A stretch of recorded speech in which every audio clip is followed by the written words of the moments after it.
Rồi đi qua trong rửa khói luôn.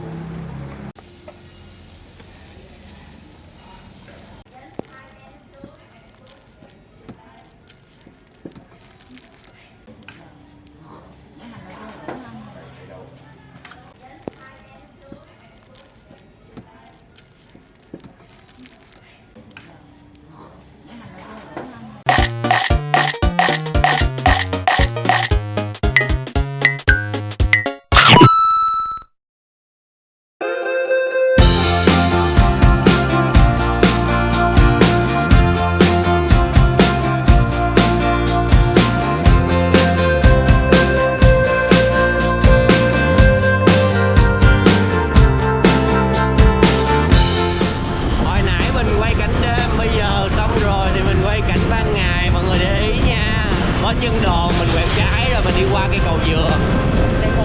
Cây cầu dừa. Ở đây thì cái con lươn này nó hơi dài cho nên mình chạy lên tới kia mình quanh qua cái địa chỉ 241 Bến Vân Đồn nha cả nhà.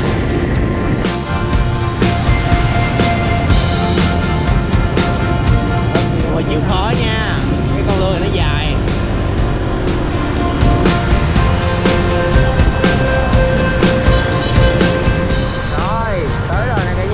Trước là một cái đình nha, là đình Vĩnh Hội. Chúng ta chạy thẳng vào.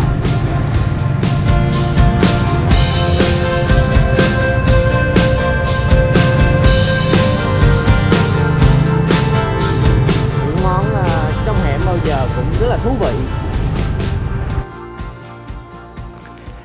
Hi, xin chào cả nhà, Gia Phú, Gia Mèo. Rất vui được chào đón cô chú, anh chị và tất cả các bạn đã đến với PM Food Travel. Tụi mình đã trở lại, đây máy đã sửa xong rồi. Thì bây giờ ngày hôm nay là ngày 25, với bây giờ 4 giờ sáng. Trở lại vấn đề chính thì chúng ta sẽ ngày hôm nay đi ăn cơm tấm ở địa chỉ là hẻm 241 Bến Vân Đồn. Ngoài ăn cơm tấm thì chúng ta sẽ trải nghiệm một cái không gian. Ở đây có một cái ngôi nhà nó xưa cổ cổ, cái kiểu thập niên gì trước. Rồi thì cô bán là từ 4 giờ sáng rồi. Thôi bây giờ mời cả nhà chúng ta đợi một tí xíu cho có ánh sáng một tí, rồi mình sẽ quay mình chia sẻ với cô nha. Đừng quên like, share cũng như là ấn nút subscribe. Cảm ơn cả nhà rất nhiều. Rồi cả nhà ơi, đợi nãy giờ bây giờ là 5 giờ rưỡi rồi mà trời vẫn chưa sáng nữa, nó mới hừng hửng thôi. Giới thiệu với cả nhà, đây là cô Hồng và chị Phượng. Rồi, dạ em chào chị. Chào cô. Chắc là mình hỏi một tí xíu ha. Chị Phượng và cô Hồng bán ở đây tính là bao nhiêu năm rồi? Cũng má chị bán đây cũng cỡ 40 năm rồi. 40 năm rồi. Coi như là bắt đầu là coi như bán 4 giờ sáng là mình bán hả chị? 4 giờ bán. Rồi nhà biết không, thì nãy Phú đến là Phú định là đi là lúc 3 giờ mấy á để quay cái cảnh dọn, nhưng mà tới là cô sớm hơn nữa, dọn xong hết luôn rồi.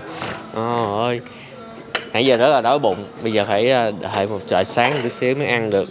Đây cả nhà nhìn cô Hồng thì nãy giờ là cô là nướng thịt, cô nướng suốt vậy đó. Cái này là cô chuẩn bị những cái nguyên liệu đồ ăn này từ lúc nào cô? Khuya đó. Khuya hả cô? Rồi vậy là mình ngủ giờ nào? Chiều là cô ngủ rồi, bắt đầu 7-8 giờ cô coi tivi là cô ngủ. Dạ. Rồi khuya đó 1 giờ như vậy. Dạ. Mình không bán, sao cô không bán sớm rồi bán khuya gì? Bán khuya bán được. Chứ đó giờ bán khuya mà. Dạ. Rồi, trời ơi, đứng ở đây là người mình lát hồi thơm hết mùi thịt luôn nha. Khói bay nghi ngút. Cô là coi như là bây giờ là chỉ là ngồi nướng thịt thôi đúng không cô? Vậy là mình bán tới mấy giờ thì mình hết không? Dạ. Mình có nghỉ ngày nào không cô? Có khi nghỉ khi không, ít có nghỉ lắm, báo có nghỉ lắm. Ngày chay thì ngày gái mới được chai. cô sẽ bán thêm được chai. Cũng là cơm tấm chai hả cô? Không, cơm tẻ. Cơm tẻ. Nè cả nhà ngọt. Khói nó bay bình cùng. Rồi chúng ta phỏng vấn một vị khách nha cả nhà ơi. Giới thiệu với cả nhà, đây là bạn Kiệt. Hello. Hồi nãy thì anh nghe là Kiệt từ Bình Chánh lên đây ăn luôn hả Kiệt? Dạ đúng rồi anh. Em ăn ở đây lâu chưa? Dạ em ăn được 2 tháng rồi. Ủa, em biết từ đâu mà từ Bình Chánh chạy đến đây? Dạ là em biết qua TikTok của anh. Ui, qua TikTok. Nhưng mà em ăn xong là em về đi làm hả hay sao? Dạ không, em ăn xong thì em sẽ về em chắc em ngủ anh ơi. Trời, thì tiện sáng thức dậy sớm rồi đi đến đây ăn rồi về ngủ vậy hết Dạ hả? tại vì em thường có quen ăn sớm á. À, cái điều gì mà khiến em sau khi em ăn rồi em thích ở đây? Dạ chắc là hương vị anh, tại vì hồi đó em cũng ăn khá là nhiều chỗ bán cơm tấm nhưng mà chưa có chỗ nào có hương vị mà nó phù hợp với em chỗ này anh. Ồ, Dạ. cái giá tiền em thấy. Dạ, cái giá tiền thực sự là em nghĩ là mặt bằng chung nó rất là rẻ. Bây giờ anh hỏi câu cuối nha. Dạ. Một tuần hay là một tháng á, là em ăn bao nhiêu lần ở đây? Tại vì nhà xa nên là chắc một tuần em ăn khoảng tầm 2 lần anh. Tuần ăn cũng là cứ Dạ. tới ăn rồi về ngủ. Dạ đúng rồi anh. Rồi anh cảm ơn Kiệt nha. Dạ, cảm ơn anh nhiều. Rồi, cả nhà cũng có thể thấy nói chung là thịt là đã được chuẩn bị từ sớm rồi. Những cái miếng thịt này mình thấy là rất là mềm mại và cái lúc mình thịt chín á, nhìn nó lên cái màu rất là truyền thống.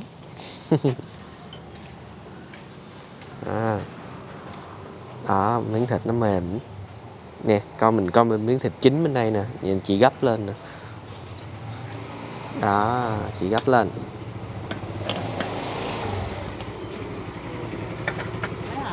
Rồi đây là cái quầy những cái món ăn đang được bày ở trên đây cho mọi người dễ thấy hơn nha. Bây giờ trời sáng rồi, bì nè, chả nè. Nhưng mà cái chả thì vừa Phú thấy là ở trong không có nấm. Đó. Trứng. Cái này là gà gì chị? Gà roti. Gà roti. Wow. Nhìn cái sốt nó sệt ha. Xíu mại nè. Và có một cái món mình thấy cũng rất là hấp dẫn, thịt kho trứng hả chị? Thịt kho. Thịt kho trứng nhưng mà có da, có heo quay. Rồi cái này là chà bông cá. Chà bông cá. Rồi, thì bữa giờ là mình thấy là cũng rất là nhiều người chia sẻ quán của chị Phượng và cô Hồng. Thì không biết là hiện nay là cái giá bán của mình sao vậy chị? Chị bán cơm sườn á là 25. Cơm sườn là 25 là nguyên một miếng này đúng không chị? Đúng rồi em. Dạ. Sườn bị chả thì 35. 35. Sườn ốp la thì 30. Sườn ốp la 30. Sườn xí mại cũng 30. Hột vịt 30. thịt kho da heo 30. Dạ. Nói chung là sườn 25 rồi cứ thêm một cái là Một 5 miếng là 5 ngàn. 5 ngàn. Còn bì chả 2 miếng chả là 20. Bì chả 2 miếng chả là 20 nữa. Trời ơi, bì chả có 20 ngàn rồi cả Bì nhà. chả là 2 miếng chả 20. Dạ. Còn nếu mà đùi gà thì sao Cơm chị? gà nhiều người, cái lớn thì 25 còn cái nhỏ thì có 20 thôi. Dạ. Với cơm đùi gà. Xíu mại. Xí mại thì 7 ngàn viên. 7 ngàn viên. Xí mại thì 7 ngàn. Rồi trứng thịt là một trứng một thịt là bao nhiêu? Một miếng trứng với cục thịt là 20 em. 20. Ăn lẻ cũng vậy đó chị. Ăn lẻ cũng vậy à. Dạ. Chị bán ấy thì da heo đồ lên thêm nữa, đồ chua mỡ hành đồ lên là dĩa 30. Dạ. Còn mua về ăn cơm thì bán 20 thôi. Cơm thêm là Cơm thêm không tính tiền. cơm thêm không tính tiền nha cả nhà ơi. Trời ơi, ai ăn mạnh là 2 dĩa 3 dĩa cũng không tính tiền. vô tư luôn. Rồi. Thì mọi người tới đây á, mọi người cứ từ hẻm 240 ở ngoài có một cái bảng đình á, mọi người cứ chạy thẳng vô trong nha. Thì như nãy Phú nói là cái không gian ở đây một cái điều mà thú vị đó là cái không gian. Đó, cả nhà ngồi ở trước một cái nhà gỗ kiểu xưa xưa. Nhìn rất là lâu đời rồi đó cả nhà. Ở đây chúng ta sẽ có được được gia vị và cái nhịp sống của Sài Gòn. Mọi người cũng đang nghe tiếng nhạc đó. Rồi bây giờ em nhờ chị Phượng làm giùm em sườn bì chả ha. Trứng luôn. Dạ trứng chín đi chị. Vậy là chị chiên là coi như là có 2 loại luôn hả chị? Đúng rồi em. Hay quá ha. Trời ơi. Mọi người có để ý thì cái dĩa ở đây chị bán không phải là cái dĩa dẹp mà cái dĩa nó trũng.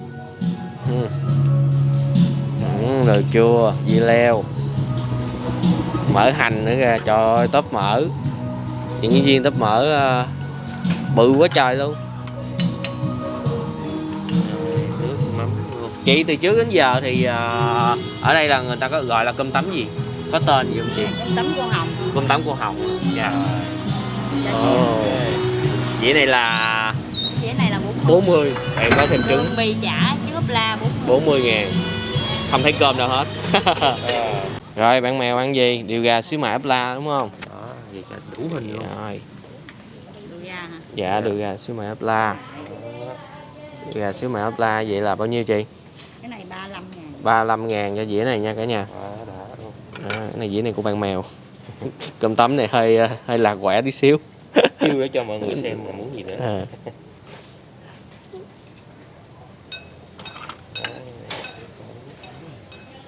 Này thì tùy khẩu vị của mọi người thôi. Rồi, Đó. quay nướng hết gì thao trường đó, lát lương tao ăn triệu đó.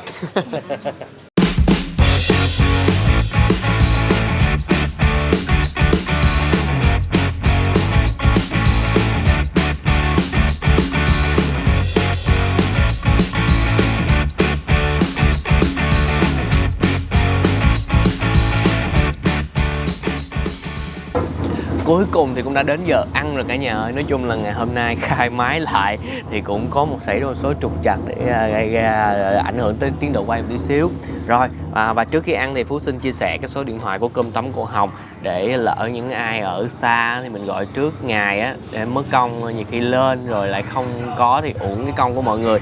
Thì số điện thoại là 090 828 6856 và Phú cũng sẽ để phía dưới để mọi người có thể đọc nha. Rồi Gia Phú và Mèo xin mời cả nhà, cô chú, anh chị và tất cả các bạn cùng thưởng thức dĩa cơm tấm. Nè cả nhà nhìn thấy cái nước mắm, nhìn nó cái màu nước mắm nó rất là sáng và công đoạn lúc nào cũng muốn thử nước mắm thôi.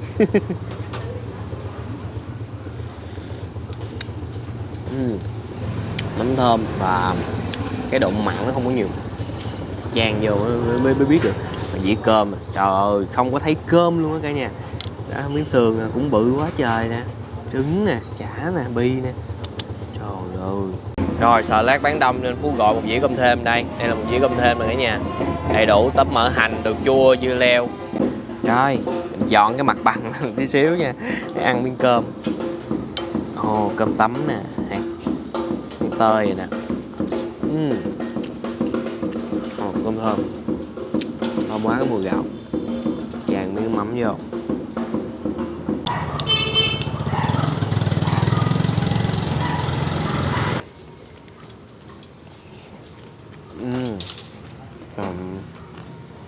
Lâu lắm rồi mới ăn cơm tấm đó cả nhà. Cái mắm á, khi nãy mình nếm á thì nó rất là thanh, nó có vị mặn không nhiều, cho nên khi bây giờ chan vô á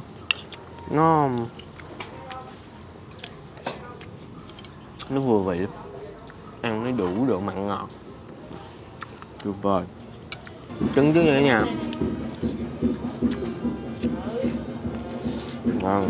Coi cái trứng nè, làm đào nó chảy ra.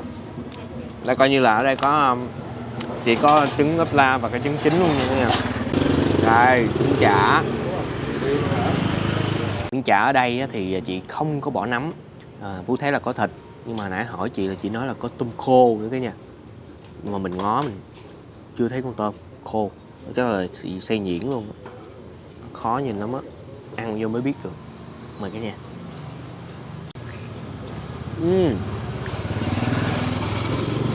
Có bún bào đây nè cả nhà. Cái miếng trứng này nó mềm mại lắm, nó không có bị khô. Cái phần trong nó ướt cái nước thịt đó cả nhà. Ăn kỹ mọi người sẽ cảm nhận được cái tôm khô, nó dụng. Trời ơi, cái dĩa cơm này là quá tuyệt vời luôn, dễ ăn mà ngon, rẻ. Trứng thịt.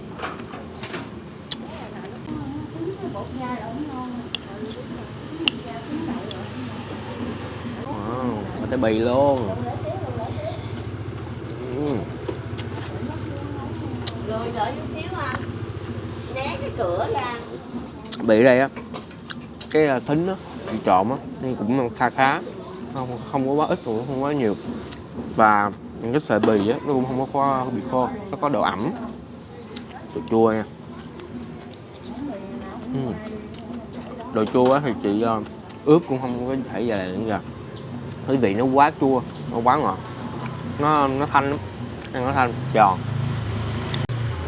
Còn cái nhỏ chút xíu thì tóp mỡ ở đây sẽ có những cái miếng nó sẽ có sót và sợi. Đó, mọi người ăn mọi người để ý nha. Đó. Rồi, tới miếng sườn. Cầm tay cho nó ngon nha cả nhà. Sườn cầm tay cắn mới đã.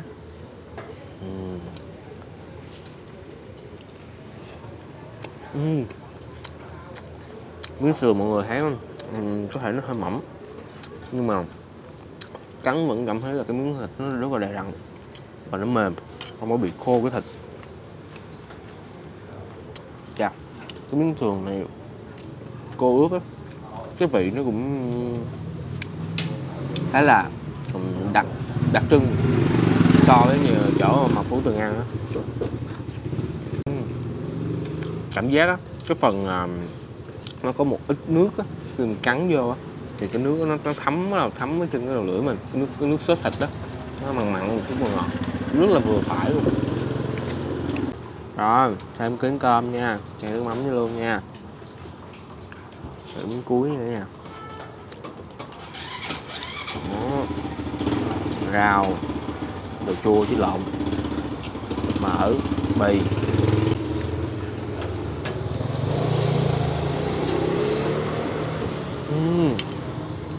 Trống sườn, miếng chả đầy đủ luôn. Miếng trứng nữa.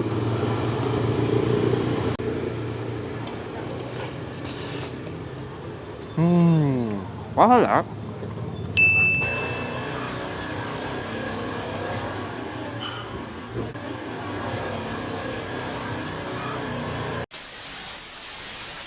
Qua ngoài đây nha. Lấp lánh không cả nhà? Nguyên cái mặt trời đang chiếu rọi thẳng vô mặt, nhưng mà mặt trời buổi sáng thì rất là tốt. Rồi, thì nói chung là cả nhà thấy không? Bây giờ là khoảng 7 giờ 15, khách mua rất là tấp nập. Cái lúc mà khuya rạng sáng á, là cũng khách là cũng ăn cứ theo lượt vậy đó. Rồi thì Phú đã trải nghiệm cơm tấm ở đây rồi, Phú thấy là dĩa cơm tấm ở đây ăn sáng cảm thấy rất là vừa vị, nó không có quá nhiều gia vị mặn ngọt, nói chung là rất là dễ ăn và cái giá tiền thì rất là rẻ, rất là đáng để mà thử cái dĩa cơm tấm này của cô Hồng nha cả nhà. Rồi, ai đã từng thưởng thức cơm tấm cô Hồng hãy cho tụi mình bình luận ở dưới để tất cả mọi người có thể tham khảo. Và cảm ơn tất cả mọi người đã dành thời gian xem clip từ nãy đến giờ. Đừng quên, một món ăn ngon sẽ ngon hơn nếu chúng ta thưởng thức cùng người thân, bạn bè và chia sẻ nó với tất cả mọi người. Xin chào và hẹn gặp lại cả nhà ở những clip hấp dẫn kế tiếp.